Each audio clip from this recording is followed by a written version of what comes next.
नमस्कार दर्शक बंधु बसंत पंचमी बा श्री पंचमी भगवती सरस्वती उपासना आराधना दिन श्री पंचमी आपण मान हार्दिक शुभेच्छा और शुभकामना। भगवती सरस्वती आपण समस्त को सुख स्वच्छंद ज्ञान एवं विद्या प्रदान करंतु आपण जीवन में भरपूर सुख प्रदान करंतु।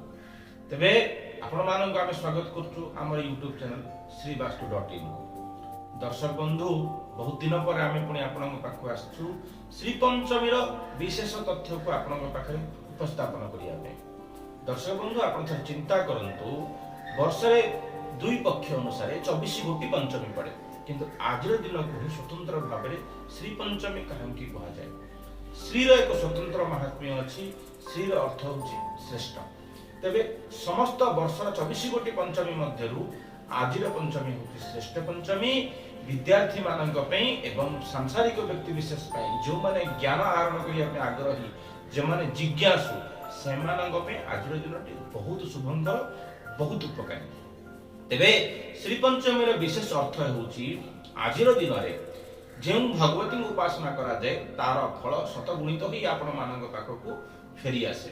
एहा सहित कहा जाए आमर जो कवि सम्राट उपेन्द्र भंज थिले सी कुलाल निकटस्थ बागदेवी जहाँ सरस्वती भाव में पूजा करा जाए। बाग अर्थात वचन ता देवी तांकु से उपासना करथिले। एवं आपण थरे चिंता करि परिबे जो रामतारक मंत्र से जप करथिले कहा जाए से रामतारक मंत्र स्वयं भगवती सरस्वती तांकु प्रदान करथिले। आपण केतेबेले जे नयागढ़स्थ उड़गां मंदिर को जिबे उड़गां रघुनाथंग पीठरे जो सुवर्ण कलशर पीठ अछि उड़गां रघुनाथंग पीठरे गोटे सुंदर कथा लिखा जाइछि तरणी कूल सार आश्री बारु बार बार कहे उपेन्द्र भंज मु लंघिछि शबद समुद्र पार। तेबे भगवान आशीर्वाद भगवती आदिशक्ति आशीर्वाद एवं रामचंद्र आशीर्वाद सी साधारण गोटे व्यक्ति विशेष जे कवि सम्राट बुलाई पारे आज भंज साहित्य को नहीं अनेक चर्चा वितर्क आलोचना होची एवं आज आम गंजाम स्वतंत्र परिचय होती से महामानव से जुग पुरुष कवि सम्राट उपेन्द्र भंज। आज तांकर जन्मदिन कवि सम्राट उपेन्द्र भंज कवि सूर्य बलदेव रथଙ୍କ जन्मदिन। तेबे आज ये अवसर रे आमे तांको प्रणिपात एवं श्रद्धांजलि जणाउछु। तांको माटी आमे संतान पे आमे गर्वित अछु। तेबे दर्शक बंधु आज स्वतंत्र विषय होची श्री पंचमी एक एभली एक परंपरा जहाँ को आमे समस्ते भूली जाइछे। आम मन भितर ताहा नाही।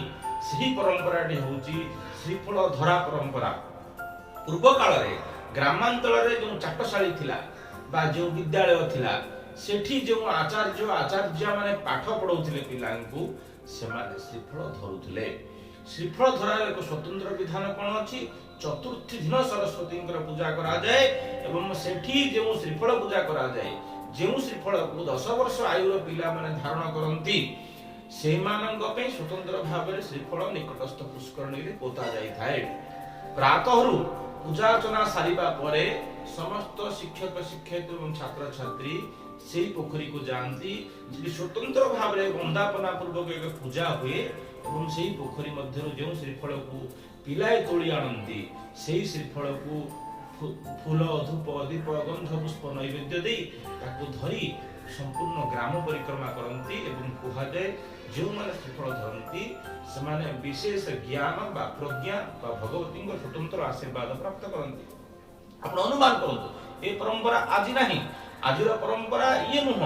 ए परंपरा कोठी ना कोठी लुचि जाइछि। तेबे आपण मानकर मन थिबो से माने गां बोलिबा समय रे बंदई हरि देव मुरारी लक्ष्मी देवंकर कांत स्वतंत्र भाव में चाटशाली रे लिखित एई जो पंक्ति अछि बा एई भावार्थ अछि आकु बोलंती ग्राम रे एक स्वतंत्र परिवेश तैयारी हुए। से श्री पंचमी आज नाही। आज सरस्वती पूजा होची। हां भगवती उपासना होची किंतु काल बा समय चक्र रे अनेक सुंदर उत्कलीय परंपरा सबु आज लुप्त प्राय। तेबे आजिर दिन रे महाप्रभु घोष यात्रा पे रथ काठर मध्य अनुकूल हुए। श्री पंचमी रे विभिन्न शुभ कार्य आदि संपादित करा जाए। तेबे श्री पंचमी पे एक स्वतंत्र विधान मु आपण मानकु कहिबी। जो विद्यार्थी माने विद्या पाइबा को इच्छुक बा आग्रह अछंती सरस्वती को धवल पुष्प रे पूजा करिवे। जो माने ଘରେ ସୁଖ ଶାନ୍ତି ସ୍ୱଚ୍ଛନ୍ଦ ସୁନ୍ଦର ସ୍ୱାସ୍ଥ୍ୟ ପାଇଁ ଘରେ ଶାନ୍ତି ବିରାଜମାନ କରିବା ପାଇଁ ଚାହୁଁଛନ୍ତି ସେମାନେ ପୀତ ବର୍ଣ୍ଣ ବା ହଳଦିଆ ବର୍ଣ୍ଣର ଫୁଲ ଭଗବତୀଙ୍କୁ ସମର୍ପଣ କରନ୍ତି। ଯେଉଁମାନଙ୍କର ଘରେ ବିଶେଷତଃ ଭାବରେ ବହୁତ ବିଶୃଙ୍ଖଳା ଦେଖା ଦେଉଛି, ଘରେ ଶାନ୍ତି ନାହିଁ, ଘରେ ଅଭାବ ରହୁଛି, ଅନାଟନ ରହୁଛି, ସେମାନେ ଭଗବତୀଙ୍କୁ ନୀଳ କଇଁ ନୀଳପୋଳା ବା ଧବଳ କଇଁ ସମର୍ପଣ କରି ପୂଜା କରନ୍ତୁ। ନିହାତି ଭାବରେ ଶୁଭଫଳ ପ୍ରାପ୍ତ ହେବ ଏବଂ ପ୍ରତିଦିନ ଆମେ ଏଇଭଳି ଆପଣମାନଙ୍କୁ ଟିପ୍ସ ଦେବା ପାଇଁ ଚେଷ୍ଟା କରିବୁ। ରହୁଛୁ।